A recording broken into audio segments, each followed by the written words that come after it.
Shalom saudaraku yang terkasih dalam nama Tuhan Yesus. Saat ini kita akan mendengarkan kebenaran firman Tuhan, Mazmur 46 ayat yang kedua. Allah itu bagi kita tempat perlindungan dan kekuatan, sebagai penolong dalam kesesakan sangat terbukti. Di dalam King James Version, God is our refuge and strength, a very pleasant help in trouble.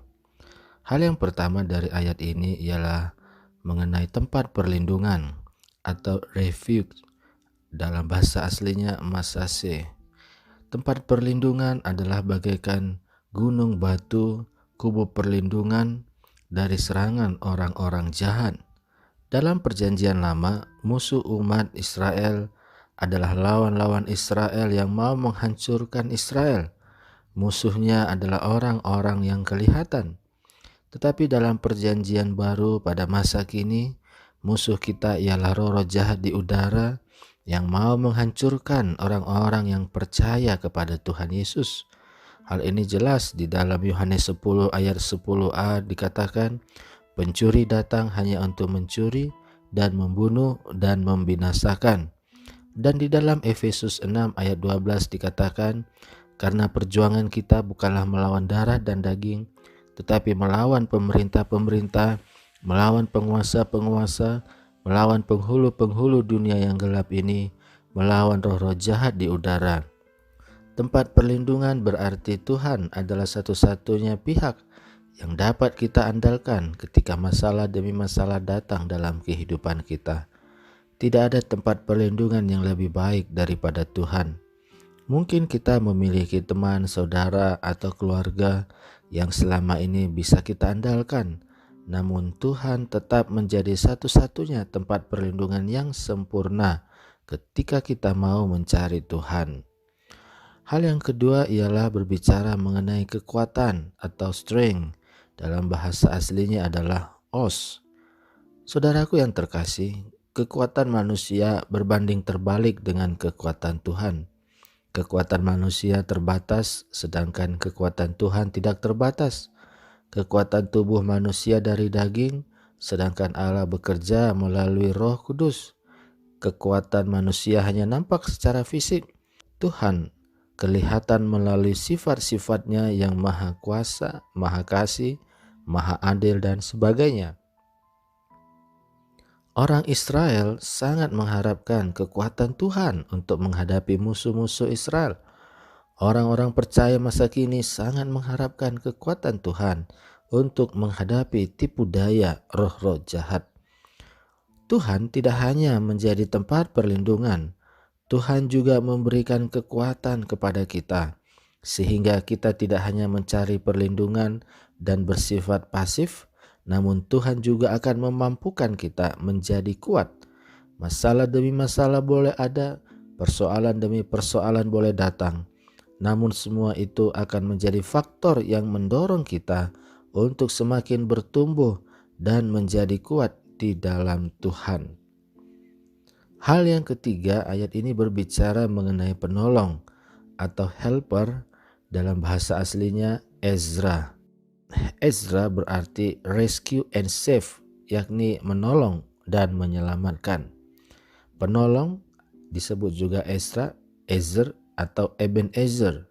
Sampai di sini Tuhan menolong kita.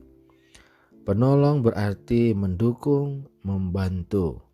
Kita ada sekarang ini sampai saat ini adalah karena pertolongan Tuhan. Di dalam bahasa Ugaratik, penolong dalam kesesakan sangat terbukti. Satu hal yang dapat kita banggakan dari Tuhan kita adalah bahwa Tuhan itu sudah terbukti dan teruji selalu menjadi penolong dalam kesesakan kita. Ayat 2b. Apakah pernah sekalipun Tuhan meninggalkan kita dalam kesesakan? Walaupun sepertinya meninggalkan, tetapi pada akhirnya kita tahu bahwa Tuhan selalu menolong kita dalam kesesakan kita. Ia adalah Tuhan yang sama yang selalu menolong orang-orang yang percaya kepadanya ketika mereka berada dalam kesesakan, di saat kritis, di saat riskan, di saat yang mendesak, sesak, kesempitan, tekanan yang berat, stres. Tuhan terbukti sudah menolong kita. Bacalah Alkitab dari kitab Kejadian hingga Wahyu, maka kita akan menemukan nama orang-orang yang telah merasakan pertolongan Tuhan. Nuh, Abraham, Ishak, Yakub, Yusuf, Musa, Samuel, Daud, para nabi, hingga Tuhan Yesus dan para rasul di Perjanjian Baru, semuanya merasakan pertolongan Tuhan. Bahkan beberapa di antara mereka ditolong Tuhan dengan cara yang ajaib dan penuh mujizat. Israel dikejar-kejar Mesir.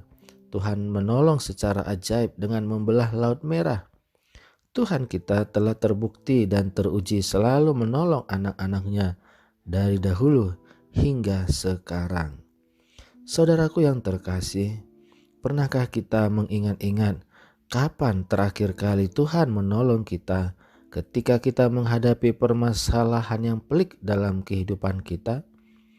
Coba kita ingat-ingat kembali bagaimana Tuhan memampukan kita untuk dapat melewati semuanya itu. Rasanya bagaikan suatu mujizat, bukan? Kita mungkin tidak pernah membayangkan akan mampu melewati hari-hari setelah permasalahan itu terjadi. Tetapi nyatanya hingga saat ini Tuhan masih memampukan kita untuk kita tetap hidup walau masalah datang silih berganti. Sebagai aplikasi penutup kebenaran firman Tuhan saat ini, yang pertama, marilah berfokus pada Tuhan, bukan masalah. Tuhan penolong kehidupan, berimanlah terus padanya. Yang kedua, peganglah janji-janji Tuhan, firman Tuhan dalam hidup Anda. Karena Tuhan punya janji dalam setiap masalah dan Tuhan pasti menepati janji-janjinya. Seseorang bernama Everest Strom meneliti Alkitab dan dia mendapati di dalam Alkitab terdapat 7.487 janji Allah untuk manusia. Apa yang kita perlukan? Pengampunan, kekuatan, berkat, kesembuhan. Anda bisa dapat semuanya karena Tuhan sudah menjanjikannya.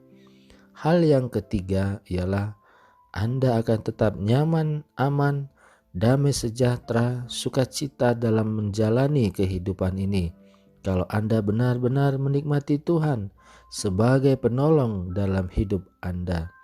Allah penolong dalam setiap masalah yang Anda hadapi. Amin. Mari kita bersatu di dalam doa.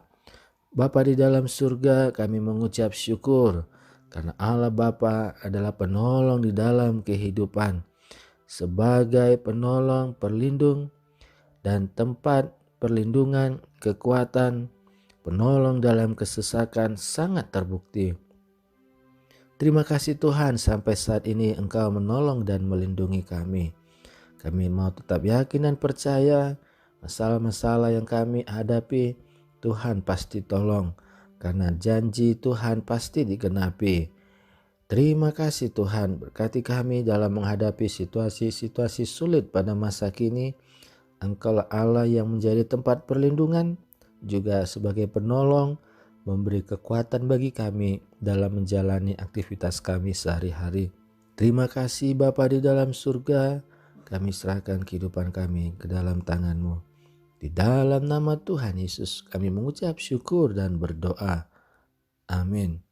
Saudaraku yang terkasih dalam nama Tuhan Yesus, demikianlah kebenaran firman Tuhan pada saat ini.